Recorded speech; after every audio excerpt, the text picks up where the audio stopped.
नमस्कार दोस्तों, कई टहल यूट्यूब चैनल पर आप सभी का स्वागत है। संपूर्ण हिंदी साहित्य से संबंधित पीवाईक्यू को करते हुए आज की क्लास में और अन्य महत्वपूर्ण प्रश्नों को करने की कोशिश करेंगे।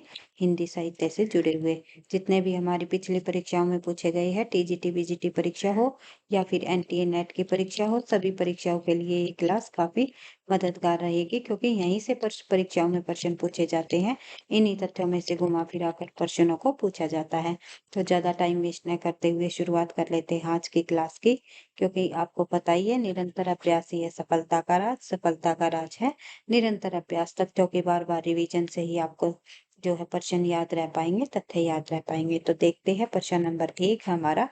हमारी जो सीरीज है ये पीवाईक्यू की सीरीज चली हुई है भाई, और जितने भी हिंदी साहित्य के पीवाईक्यू हैं उनको करते हुए आगे बढ़ रहे हैं। हम भक्ति काल के प्रश्नों को कर रहे हैं और भक्ति काल के अंतर्गत कृष्ण काव्य धारा से संबंधित प्रश्नों को कर रहे हैं। तो देखते हैं, ध्यान से देखना है एक एक प्रश्न को। मेरे तो गिरिधर गोपाल दूसरों ना कोई, किसका पद है? तो ये पद किसका है? आजकल पंक्तियों से और कथनों से संबंधित भी काफी सारे परीक्षाओं में प्रश्न पूछे जाते हैं, तो ध्यान रखना है। मेरे तो गिरिधर गोपाल दूसरों ना कोई, ये पद जो है मीराबाई जी का है, तो ध्यान रखना है। आगे बढ़ते हैं। मेरे तो गिरिधर गोपाल दूसरों ना कोई पद की रचयिता मीराबाई है। ये संप्रदाय निरपेक्ष अन्य कृष्ण भक्त कवयित्री रही है और इनकी भक्ति माधुर्य भाव या प्रेम भाव वाली मानी जाती है। आगे बढ़ते हैं। नेक्स्ट क्वेश्चन में भी एक पंक्ति दी गई है, देखते हैं। पि- पियो जी मैंने राम रतन धन पायो, पायो जी, सॉरी भाई, पायो जी मैंने राम रतन धन पायो। ये पंक्ति किसकी है? ये इस पद के रचयिता का नाम बताइए। तो पायो जी मैंने राम रतन धन पायो कई बार आप लोगों ने सुनी है। ये भी जो है मीराबाई जी की पंक्ति है। यूपीटीजीटी के अंतर्गत पूछा गया प्रश्न है, पायो जी मैंने राम रतन धन पायो। इस पद की रचना धर्मनिरपेक्ष कवयित्री मीराबाई जी है। और गीत गोविंद की टीका, एक है नरसिंह जी का मायरा, दूसरा है मलार राग, राग गोविंद, सत्य भामानुरूषण और मीरा की गरबी, रुक्मणी मंगल आदि मीरा की प्रमुख रचनाएं हैं। आगे बढ़ते हैं नेक्स्ट क्वेश्चन की तरफ। नेक्स्ट क्वेश्चन में क्या पूछा गया है देख लेते हैं भाई। एक रचना का नाम है दिया हुआ है मीराबाई का मलाल, किसकी कीर्ति है? तो मीराबाई का मलाल नामक रचना भी जो है मीराबाई जी की ही है, ध्यान रखना है। राजस्थान के मेवाड़ में राठौर वंश रतन सिंह के यहाँ 1516 में जन्मी मीराबाई गिरिधर गोपाल श्री कृष्ण जी की प्रमुख भक्त मानी जाती है। और मीराबाई ने अपने इष्ट देव की उपासना में मीराबाई का मलार, नरसिंह जी का मायरा, गीत गोविंद टीका, राग गोविंद आदि की रचनाएं की। अष्टचाप के कवि नंददास जी ने अनेकार्थ मंजरी, रस मंजरी, मान मंजरी, रूप मंजरी, श्याम सगाई, भंवर गीत, रास पंचाध्यायी, सिद्धांत पंचाध्यायी नामक कीर्तियों की रचना की। नंददास जी की भी रचनाएं काफी बार परीक्षाओं में पूछी जाती हैं। इनसे सभी रचनाओं को ध्यान रखना है। नंददास जी की अनेकार्थ मंजरी, रस मंजरी, मान मंजरी, रूप मंजरी, श्याम सगाई और भंवर गीत, रास पंचाध्यायी, सिद्धांत पंचाध्यायी आदि जो है ये रचनाएं सभी किसकी है? नंददास की। नंददास जो है अष्ट छाप के अंतर्गत आने वाले कवियों में शामिल है और सबसे छोटे कवि रहे हैं, कनिष्ठ कवि माने जाते हैं अष्ट छाप में। और एक रचना हमारी एक है भंवर गीत और एक है हमारी भरमर गीत। अगर भरमर गीत पूछा जाए तो सूरदास जी का नाम आता है भाई, ध्यान रखना है, इन दोनों में कंफ्यूज नहीं होना है। भंवर गीत नामक रचना नंददास जी की है, भरमर गीत नामक रचना सूरदास जी की है। इसके अलावा छीत स्वामी की सफुट रचनाओं का संकलन पदावली नाम से भी प्रसिद्ध है। गोविंद स्वामी के पदों का संकलन गोविंद स्वामी के पद के नाम से प्रसिद्ध है। ये तथ्य भी ध्यान रखने हैं। आगे बढ़ते हैं नेक्स्ट क्वेश्चन की तरफ। नेक्स्ट क्वेश्चन में दिया गया है भाई, पुष्टि मार्ग मत के परिवर्तन का श्रेय निम्नलिखित में से जो है वैष्णवाचार्य में किसे दिया जाता है? तो निम्नलिखित वैष्णवाचार्य ये यहाँ पर रहे हैं, सभी के सभी वैष्णव आचार्य रहे हैं, जैसे निम्बार्काचार्य, वल्लभाचार्य, मध्वाचार्य या रामानुजाचार्य। इन्होंने इनमें से जो है पुष्टि मत का परिवर्तन का श्रेय किसे दिया जाता है, ये आपको बताना है। आंसर हो जाएगा हमारा वल्लभाचार्य। वल्लभाचार्य को जो है पुष्टि मार्ग मत का परिवर्तन का श्रेय दिया जाता है। तो देखते हैं कृष्ण भक्त काव्य धारा में पुष्टि मार्ग के प्रवर्तन का श्रेय वल्लभाचार्य को दिया जाता है।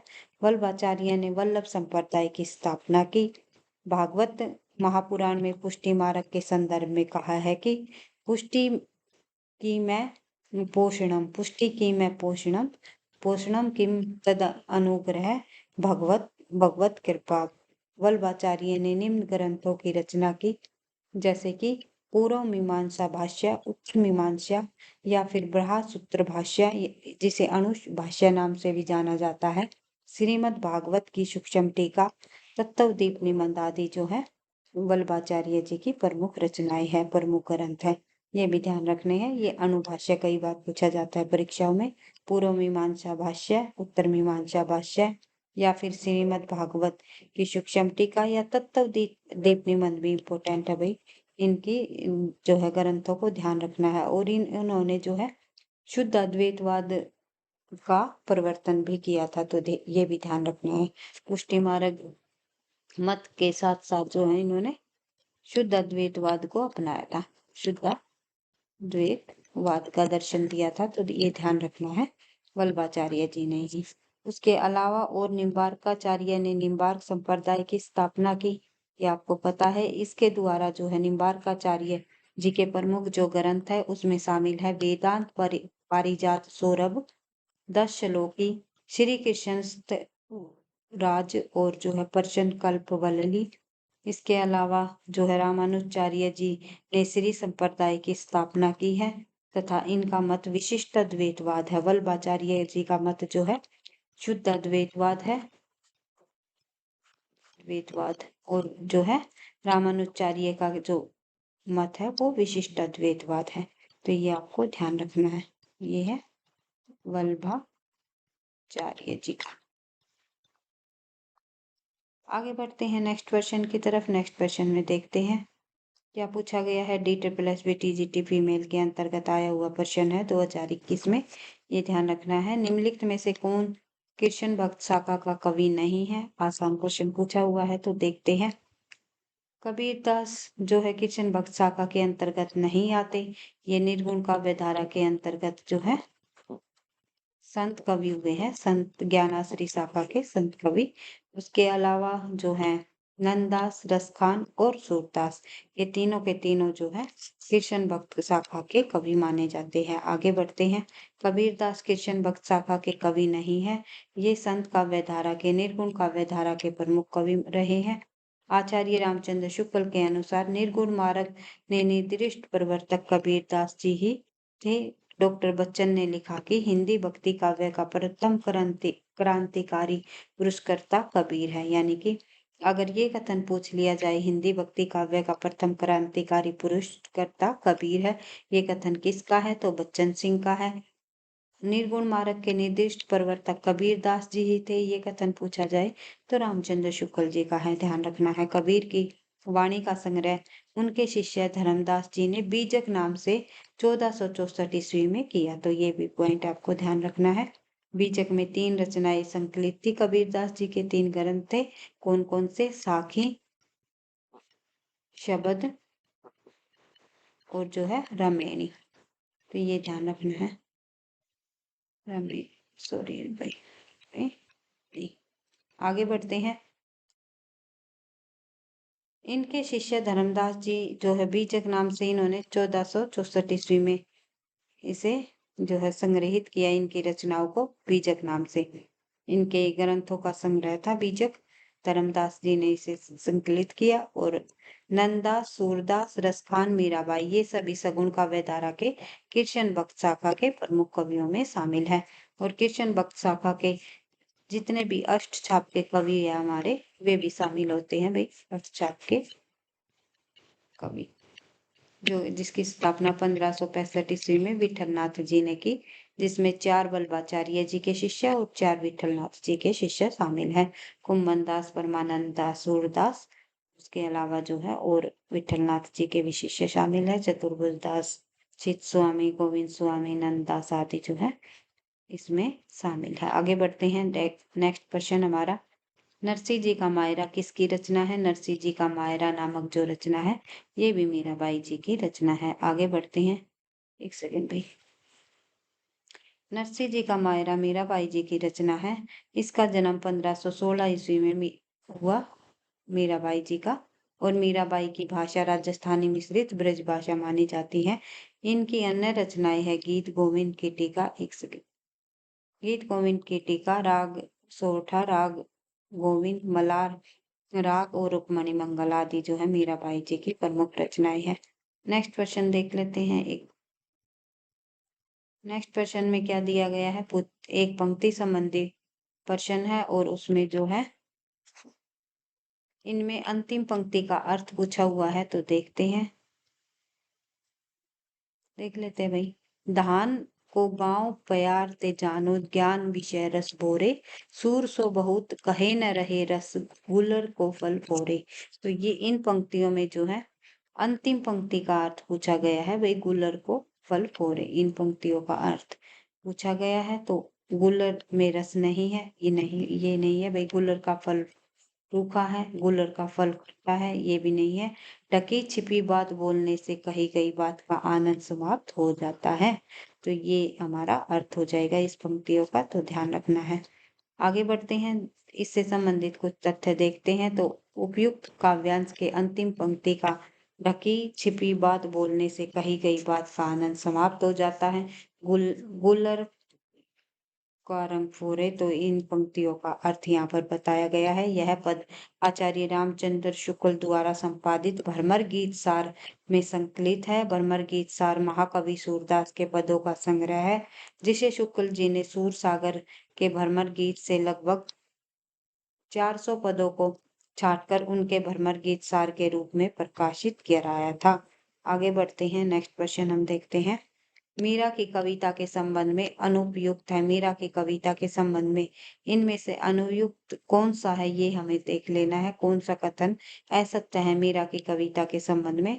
तो देखते हैं, मीरा के काव्य में बिछोर की तड़पन ज्यादा है, तो बिल्कुल देखने को मिलती है। वियोग हमें देखने को मिलता है।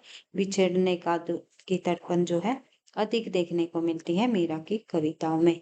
विरह संबंधी कविताएं इन्होंने लिखी है, तो देखते हैं।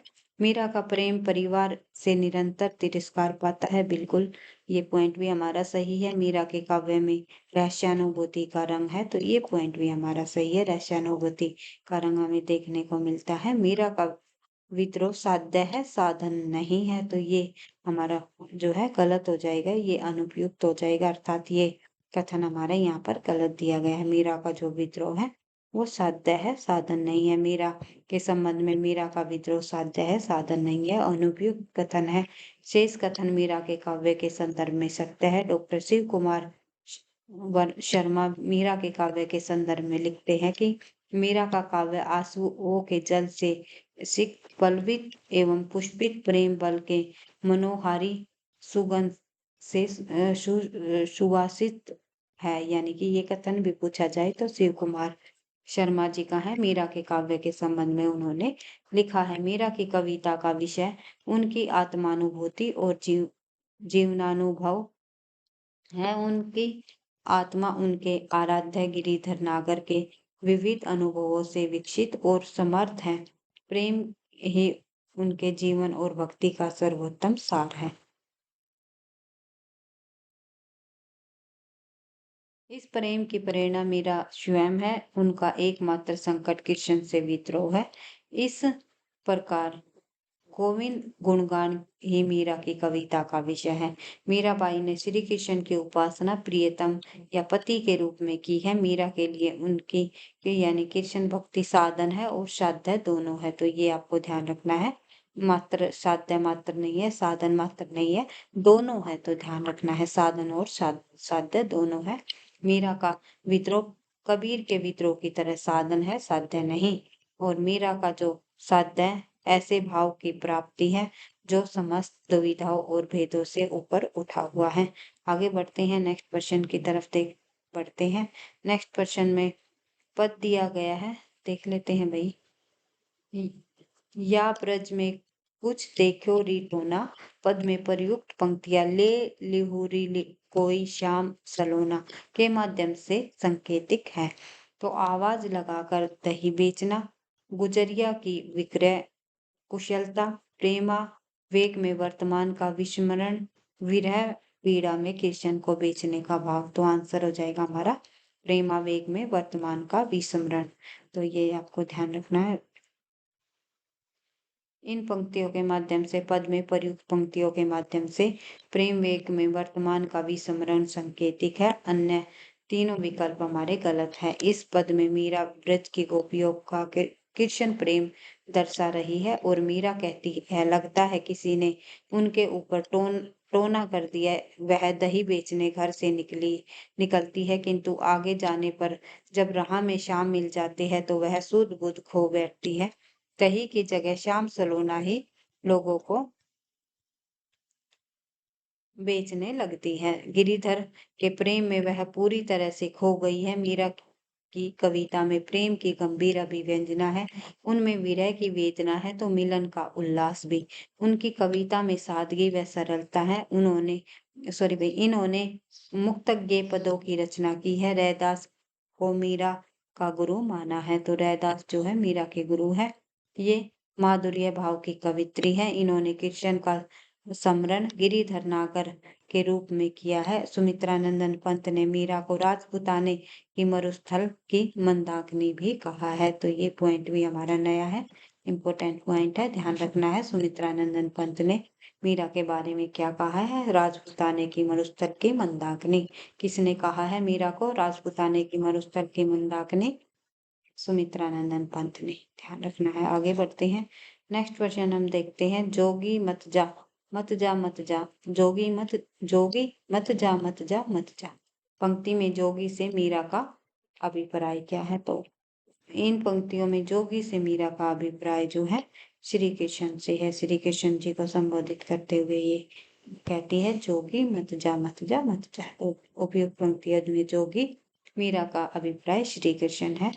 तो मीरा ने श्री कृष्ण को जोगी, जोगिया, रावल आदि संबोधन भी दिए हैं। तो पूछा जा सकता है कि श्री कृष्ण को और अन्य किस नाम से पुकारा है, उन्होंने क्या संबोधन करके जो उन्होंने बोला है? तो ध्यान रखना है, जोगी, जोगिया और रावल। इन संबोधनों के संदर्भ में ही मीरा का नाथपंथी प्रभाव की बात कही जाती है। ऐसे पदों में मीरा की अपने आराध्या के प्रति प्रेम की तीव्रता दीवानगी की हद तक है और मीरा की इस तीव्रता को सूफी संतों के प्रभाव से भी जोड़ा जाता है। इसके अतिरिक्त मीरा ने कुछ पदों में सद्गुणों का भी उल्लेख किया है। इस प्रकार के साक्ष्यों से मीरा को निर्गुण संत परंपरा का प्रमाणित करने का भी प्रयास किया जाता है। और यद्यपि मीरा कबीर, रैदास, नानक, पुष्टि मार्गीय भक्ति कवियों की तरह भ्रमणशील नहीं थी, यद्यपि उनकी साधु मंडली में प्रत्येक पंथ के साधु तथा भजनों का स्वागत। मीरा की भक्ति का आधार कृष्ण के प्रति एकनिष्ठ प्रेम है। मीरा के पदों को 3 भागों में बांटा जाता है: लीला, विनय व व्यक्तिगत अनुराग। मीरा जोधपुर के राजा रतन सिंह की पुत्री, चित्तौड़ के राजा भोजराज की पत्नी थी। तो ये ध्यान रखना है, भोजराज की पत्नी और जो है रतन सिंह की पुत्री थी। पिता का नाम रतन सिंह और पति का नाम भोजराज। इनका जन्म 1516, मृत्यु 1546 कुड़की राजस्थान में हुई और मृत्यु द्वारिका में स्थित रणछोड़ नाथ के मंदिर में हुई। और मीरा की प्रमुख काव्य कीर्तियों में शामिल है गीत गोविंद का टीका, नरसिंह जी का मायरा, राग गोविंद, मलार राग, मीरा की गरबी, राग सोरठा, रुक्मणी मंगल आदि जो है मीरा की काव्य कीर्तियां हैं। ध्यान रखना है। और मीरा की सपूत पद में मीराबाई की पदावली नाम से प्रकाशित है। आगे बढ़ते हैं। नेक्स्ट क्वेश्चन भी एक पंक्ति दी गई है। आज के क्लास में जो है पंक्ति से संबंधित अधिक क्वेश्चन पूछे गए हैं, तो देख लेते हैं। गोकुल सबे गोपाल उपासी, जोग अंग साधत जे उदो, ते सब वर्षत ईसपुर काशी। तो ये ईसपुर में व्यंजित अर्थ पूछा हुआ है। ईसपुर में व्यंजित अर्थ बताना हमें। तो ईसपुर का यहाँ पर मतलब है शिव की नगरी। तो ध्यान रखना है, ईसपुर में व्यंजित अर्थ शिव की नगरी है। उपयुक्त काव्य पंक्तियां सूरदास द्वारा वर्णित भ्रमर गीत सार से ली गई है। तो सूरदास जी की ये पंक्तियां हैं। गोपियाँ कहती है कि हे उद्धव, गोकुल के सब लोग कृष्ण उपासक है, आप तो हम लोगों को अष्टांग योग की शिक्षा दे रहे हैं। अष्टांग योग की साधना करने वाले तो शंकर की नगरी काशी में निवास करते हैं। सूरदास, मतलब आप यहाँ किस लिए आए हो? अष्टांग योग की शिक्षा देने के लिए। अष्टांग की शिक्षा लेने वाले तो शंकर की नगरी में ही आपको मिलेंगे। तो इस प्रकार से गोपियाँ जो है उद्धव को कहती हैं। सूरदास की प्रमुख रचनाएं आपको बताइए। सूरसागर, सूर सारावली और साहित्य लहरी है, ध्यान रखना है। 3 प्रमाणिक रचनाएं मानी जाती हैं इनकी। सूरदास ने सूर सागर में 3 भ्रमर गीतों की योजना की है। हिंदी साहित्य में भ्रमर गीत काव्य परंपरा का परिवर्तन सूरदास जी ने ही किया। आगे चलकर नंददास ने भंवर गीत लिखा, जगन्नाथ दास रत्नाकर ने भी लिखा, कवि सत्यनंदन ने भी उद्धव तक लिखा। तो इस प्रकार से भ्रमर गीत योजना परंपरा की शुरुआत हुई। आगे बढ़ते हैं। आए जोग सिखावन पांडे, सूरदास तीनों नाहि उपजित धनिया धान कुम्हांडे। तो ये तीनों का व्यंजित अर्थ यहाँ पर पूछा हुआ है। तो देख लेते हैं इस प्रश्न का सही आंसर हमारा। तीनों का जो व्यंजित अर्थ होगा जाएगा, प्रेमा भक्ति साधना, निर्गुण की साधना, योग साधना। तो ध्यान रखना है, एक प्रेमा भक्ति साधना, निर्गुण की साधना और योग साधना। यहाँ पर तीनों शब्द का व्यंग्यार्थ यहाँ पर बताया गया है। क्या क्या? प्रेम भक्ति साधना, निर्गुण की साधना और योग साधना। उपयुक्त काव्य पंक्तियां सूरदास कृत सूर सागर के भ्रमर गीत प्रसंग से उद्धृत है और प्रस्तुत दोहे में गोपियां उद्धव पर तंज कसते हुए कह रही है कि हे सखी, देखो तो योग शास्त्र सिखाने के लिए पंडित जी आ गए हैं। गोपियां कहती है कि उद्धव, तुम अच्छी प्रकार से जानते हो कि धनिया, धान और काशी फल, इन तीनों की खेती एक स्थान पर होना संभव नहीं है। धनिया, धान और काशी फल, इन तीनों की जो खेती हम एक स्थान पर कैसे कर सकते हैं? इसकी खेती एक स्थान पर संभव नहीं है, अर्थात तुम गलत जगह आ गए हो। उद्धव जो है गोपियां जो है उद्धव से ये कहती हैं। इसलिए हमारे लिए श्री कृष्ण को छोड़कर तुम्हारे परम ब्रह्मा को स्वीकार करना असंभव है। जिस प्रकार से धनिया, धान और काशी फल तीनों की खेती एक स्थान पर करनी असंभव है, इसी प्रकार से जो है हमारा भी जो है आप तुम्हारे परम ब्रह्मा को स्वीकार करना असंभव है। तो तीनों यहाँ पर व्यंग्यार्थ किया गया। प्रेम भक्ति साधना, निर्गुण साधना और योग साधना, तीनों की भक्ति एक साथ कैसे की जा सकती है? तो देखते हैं, आगे बढ़ते हैं। नेक्स्ट क्वेश्चन में क्या दिया गया है भाई? नेक्स्ट क्वेश्चन है हमारा, नगरी नारी भले पूजेगी, अपने वचन स्वभाव पंक्ति में व्यंजित नहीं है। तो कौन सा अर्थ व्यंजित नहीं है? तो आंसर हो जाएगा हमारा यशोदा का कृष्ण प्रेम। यहाँ पर नगर की चतुराई भरा जीवन, मथुरा की स्त्रियों का स्वभाव, गोपियों का असूया भाव, ये तीनों के तीनों यहाँ पर अभिव्यंजित है अर्थ पंक्तियों के माध्यम से। लेकिन आंसर हो जाएगा हमारा ये, यहाँ पर नहीं पूछा गया है, ये आपको ध्यान रखना है। प्रश्न में है पूछा हुआ है या नहीं। तो इस प्रकार से यशोदा का कृष्ण प्रेम अभिव्यंजित नहीं है। उपयुक्त पंक्तियों में अन्य विकल्प इस कथन पंक्तियों से संबंधित है।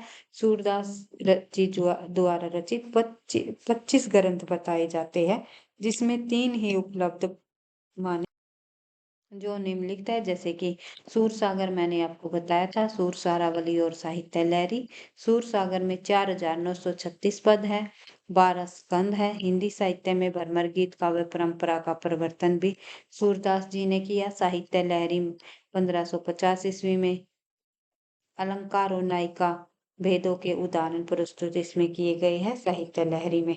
और 118 दृष्टिकूट पद है। कई बार पूछा जाता है सूरदास जी की किस रचना में दृष्टिकूट पद देखने को मिलते हैं? तो साहित्य लहरी में। और जो है कितने पद मिलते हैं? 118। तो ये भी ध्यान रखना है। और अगर वीडियो आपको पसंद आती है तो प्लीज वीडियो को आप लाइक करते हुए चले, ताकि मुझे भी नेक्स्ट क्लास बनाने का इसी तरह मोटिवेशन मिलता रहे। देखते हैं नेक्स्ट क्वेश्चन में दिया गया हमारा कि इनमें सगुणोपासना का निरूपण बड़े ही मार्मिक ढंग से हृदय की अनुभूति के आधार पर तर्क पद्धति पर नहीं किया है। सूरदास के भ्रमर गीत के संदर्भ में ये कथन किसका है? तो इसमें सगुणोपासना का निरूपण बड़े ही मार्मिक ढंग से हृदय की अनुभूति के आधार पर तर्क पद्धति पर नहीं किया है, ये कथन कहा है सूरदास के भ्रमर गीत के संदर्भ में आचार्य रामचंद्र शुक्ल जी ने। ध्यान रखना है। आगे बढ़ते हैं। सूरदास जी के भ्रमर गीत के संदर्भ में उपयुक्त कथन आचार्य रामचंद्र शुक्ल जी का है। नंद दुलारे वाजपेयी, डॉक्टर मैनेजर पांडे, कवि विजेंद्र सुतानक ने भ्रमर गीत गोपीचरित को दुखांत काव्य कहा है और भ्रमर गीत में अन्योक्ति व वक्रोक्तियों की भरमार है। आचार्य रामचंद्र शुक्ल ने भ्रमर गीत को उपालम काव्य व ध्वनि काव्य भी की भी संज्ञा दी है। ये मैंने आपको पहले भी बताया था और तथ्यों की बार बार रिवीजन से ही आपको ये याद रह पाएंगे। भ्रमर गीत को किसने उपालम काव्य व ध्वनि काव्य कहा है? ध्यान रखना है, आचार्य रामचंद्र शुक्ल ने। आचार्य रामचंद्र या फिर ये पूछा जाता है सूरदास जी की किस रचना को उपालम काव्य या ध्वनि काव्य कहा जाता है? भ्रमर गीत को। आगे बढ़ते हैं। आचार्य हजारी प्रसाद द्विवेदी ने लिखा है, सूरदास जब अपने विषय का वर्णन शुरू करते हैं तो मानो अलंकार शास्त्र हाथ जोड़कर उनके पीछे दौड़ा करते हैं। उपमाओं की बाढ़ आ जाती है, रूपकों की वर्षा होने लगती है, संगीत के प्रवाह में कवि स्वयं बह जाता है। सूरदास की रचनाओं का सर्वप्रथम संपादन कोलकाता में 1841 में राग कल्पद्रुम नाम से हुआ। हजारी प्रसाद द्विवेदी ने सूरसागर को स्त्री चरित्र का विशाल काव्य कहा। स्त्री चरित्र का विशाल काव्य सूरदास के सूरसागर को किसने कहा? हजारी प्रसाद द्विवेदी ने। ये पॉइंट भी आपको ध्यान रखना है। भ्रमर गीत में पर विरह शक्ति का गहरा समावेश है, तो ये पॉइंट भी आपको ध्यान रखना है। और साथ ही ये भी ध्यान रखना है, सूरदास जी श्रृंगार और वात्सल्य रस का कोना कोना झांकाए, ये कहा है आचार्य रामचंद्र शुक्ल ने। सूरदास जी के संबंध में, इनकी रचनाओं के संबंध में जितने भी कथन है सभी इम्पोर्टेंट है परीक्षा की दृष्टि से, वेरी वेरी इम्पोर्टेंट। सभी तथ्यों को जो है बार बार रिवाइज करते हुए रहना है, ताकि कोई भी तथ्य पूछा जाए तो आसानी से आप उनका सही आंसर दे सको, किसी भी प्रकार का कंफ्यूजन ना हो। DSSS भी हो या फिर EMRS की परीक्षा हो या फिर जो है NVS KVS की परीक्षा हो या फिर कोई अदर परीक्षा हो जिसमें हिंदी साहित्य संबंधी प्रश्न पूछे जाते हैं, सभी परीक्षाओं के लिए काफी मददगार रहेंगे और तथ्यों की बार बार रिवीजन से ही सटीकता आएगी। अन्यथा DSSS और EMRS में जो है नेगेटिव मार्किंग है, तो जिससे कि आपके मार्क्स जो है आप जो हमारे सही प्रश्न हुए हैं गलत होने की वजह से वे मार्क्स भी हमारे कट हो जाते हैं। तो इसलिए ध्यान से प्रश्नों को करना होता है। तो मैं आपको यही बात हमेशा समझाते हुए चलती हूँ, नेगेटिव मार्किंग से बचते हुए, तथ्यों की बार बार रिवीजन करते हुए, सटीकता के साथ प्रश्नों का जब आंसर दोगे तो ही आपको जो है वे प्रश्न याद रह पाएंगे। तो ही आप अच्छा स्कोर कर पाओगे और जो है तथ्यों की बार बार रिवीजन से ही ये प्रश्न याद रह पाएंगे। एक बार फिर से मैं आपको कहना चाहूंगी भाई कि प्लीज वीडियो को आपको पसंद आती है, प्रश्न आपको सही लगते हैं, अच्छे लगते हैं, लगता है आपकी परीक्षाओं के लिए ये हेल्पफुल है, तो प्लीज वीडियो को आप प्लीज लाइक किया करो और साथ में कमेंट भी अवश्य किया करो, ताकि इसी तरह मैं जो है संपूर्ण हिंदी साहित्य से जुड़े हुए सभी PYQ को अच्छे से करा पाऊं मोटिवेशन के साथ। तो ध्यान रखना है। आगे बढ़ते हैं। नेक्स्ट क्वेश्चन हमारा, अष्टयाम किसकी रचना है?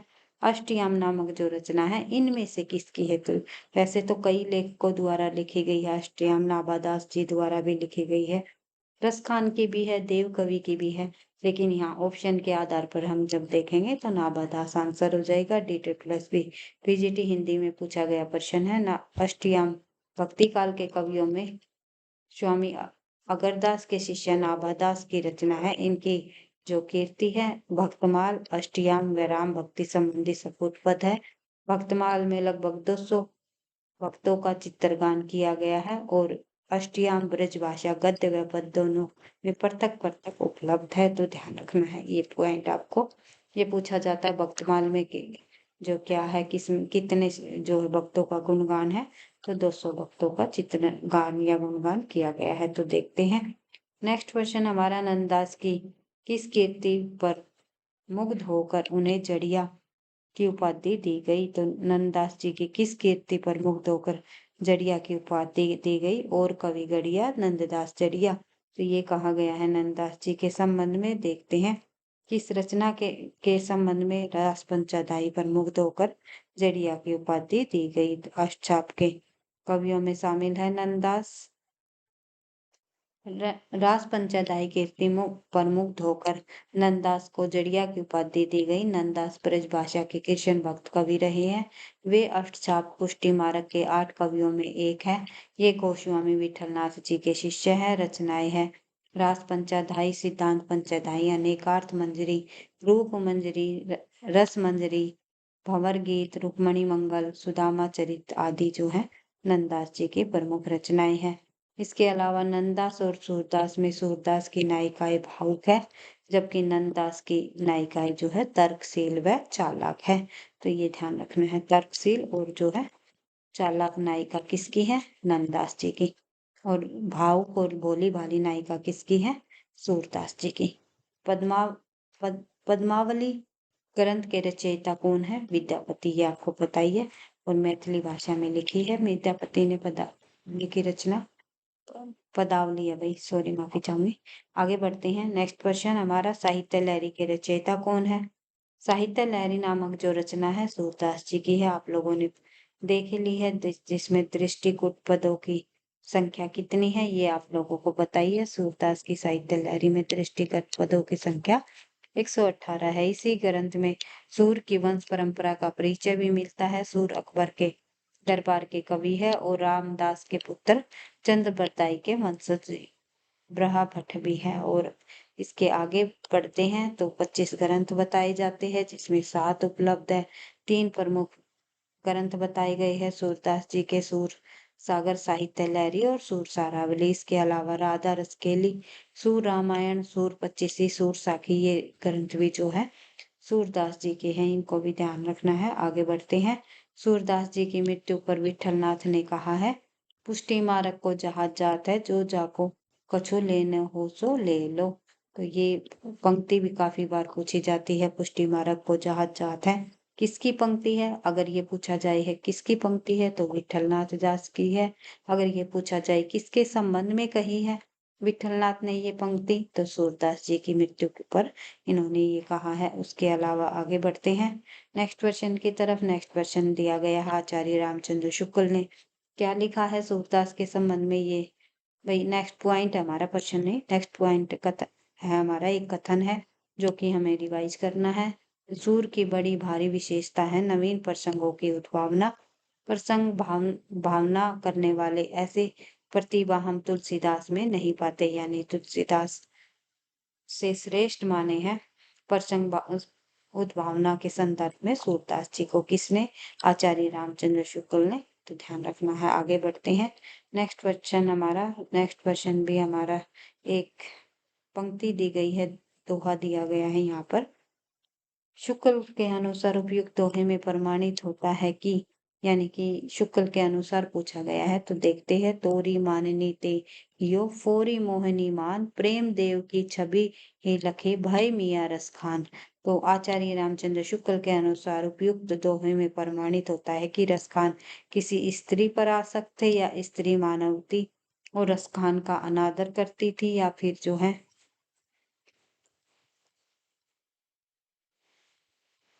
रस खान स्वयं को प्रेम का मानदंड मानते थे, या फिर जो है रस खान को भास हुआ कि जिस पर गोपियां मरती है उसी पर ध्यान लगाया जाए। तो आंसर हो जाएगा हमारा ए, बी और डी सही है। हमारा सी पॉइंट हमारा गलत हो जाएगा और ई भी हमारा सही नहीं है। तो रस खान मोहिनी का मान मर्दन करना चाहते थे, तो ये भी हमारा गलत हो जाएगा। तो ए, बी, डी हमारा यहाँ पर सही है। इन सही कथनों को हम एक बार फिर से देख लेते हैं, रिवाइज कर लेते हैं। रस आचार्य रामचंद्र शुक्ल के अनुसार उपयुक्त दोहे से प्रमाणित होता है कि रस खान किसी स्त्री पर आसक्त थे, यानी कि किसी स्त्री से वे प्रेम करते थे, किसी स्त्री के प्रति वे आकर्षित थे। कौन? रस खान जी। और स्त्री मानवती थी और रस खान का अनादर करती थी, यानी रस खान तो उस पर आकर्षित थे, लेकिन स्त्री जो है एक मानवती स्त्री थी और रस खान की तरफ आकर्षित नहीं थी, वो उससे प्रेम नहीं करती थी, यानी उनका रस खान का अनादर करती थी। ये भी इस दोहे के माध्यम से पता चलता है। रसखान को भास हुआ कि जिस पर गोपियां मरती है उसी पर ध्यान लगाया जाए। तो ये रसखान को एहसास हुआ जिस पर गोपियां मरती है अर्थात श्री कृष्ण पर। तो उन्होंने जो है कृष्ण की तरफ अपनी भक्ति का रुझान कर लिया रसखान जी ने।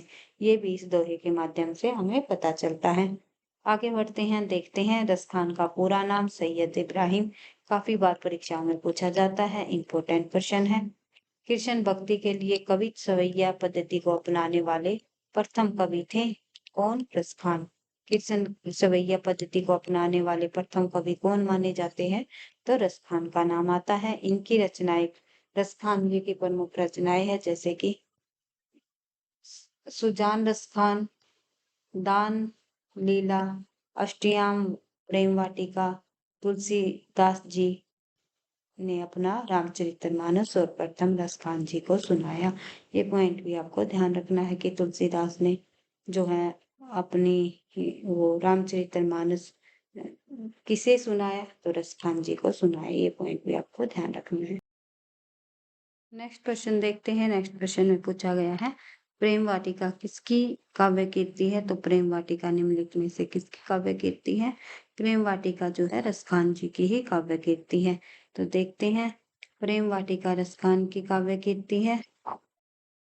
इसमें राधा कृष्ण की मलिन माल माली मालिन माल मालिन मानकर प्रेमोद्योग का वर्णन किया गया है। रसखान का मूल नाम सैयद इब्राहिम, जो कि हम देख चुके हैं। आलम ये ऋतु मुक्त काव्य धारा के कवि हैं। आलम बोध आलम ठाकुर घनानंद ये सभी रीति मुक्त काव्य धारा के प्रमुख कवियों में शामिल है। प्रेम की पीड़ या इश्क का दर्द इनके एक एक काव्य में मिलता है। यानी कि आलम भी जो है, आलम कवि में भी जो ने भी जो है प्रेम की पीर की पीड़ा सही है। तो प्रेम की पीर का इश्क दर्द इनके एक एक काव्य में हमें देखने को मिलता है। इनकी प्रमुख रचनाएं है आलम केली, माधव काम कंदला, सुदामा चरित आदि जो है इनकी प्रमुख रचनाएं हैं। इसके अलावा नागरीदास की प्रमुख रचनाएं इश्क चमन है और बणी ठनी इनकी पत्नी थी। तो बणी ठनी जो है इनकी पत्नी थी नागरीदास जी की, ऐसा माना जाता है। आगे बढ़ते हैं, भारतेंदु हरिश्चंद्र जी की बात करें, ऑप्शन के अनुसार ये यहाँ पर जो है कवियों को यहाँ पर दर्शाया गया है, लेखक को दर्शाया है। इनके संबंध में तथ्यों को प्रस्तुत किया गया है। जैसे कि भारतेंदु, इनको गद्य के प्रवर्तक के रूप में जाना जाता है। हिंदी साहित्य के गद्य का प्रवर्तक आधुनिक काल में किसे माना जाता है? भारतेंदु हरिश्चंद्र जी को ही माना गया है। इनके काव्य ग्रंथों की संख्या 70 मानी जाती है। इनके प्रमुख काव्य संग्रह है भक्ति सरवस्य, कार्तिक सन्नान, प्रेम सरोवर, प्रेम माधुरी, होली, वर्षा विनोद आदि जो है इनकी प्रमुख रचनाएं है भारतेंदु हरिश्चंद्र जी की। इसके अलावा बढ़ते हैं आगे। आज का हमारा अंतिम प्रश्न है, नायिका भेद पर आधारित ग्रंथ रस मंजरी के रचनाकार कौन है? नायिका भेद पर आधारित जो ग्रंथ है रस मंजरी, किसके रचनाकार? नंददास जी है। ये आपको पता ही है, नंददास जी के संबंध में आप पहले भी कई बार पढ़ चुके हो। नायिका भेद पर आधारित ग्रंथ रस मंजरी के रचनाकार नंददास जी है। यह रीति निरूपण संबंधी रचना है। ये पूछा जाता है जो नंददास जी की नीति निरूपण संबंधी रचना इनमें से कौन सी है? तो रस मंजरी, ध्यान रखना है।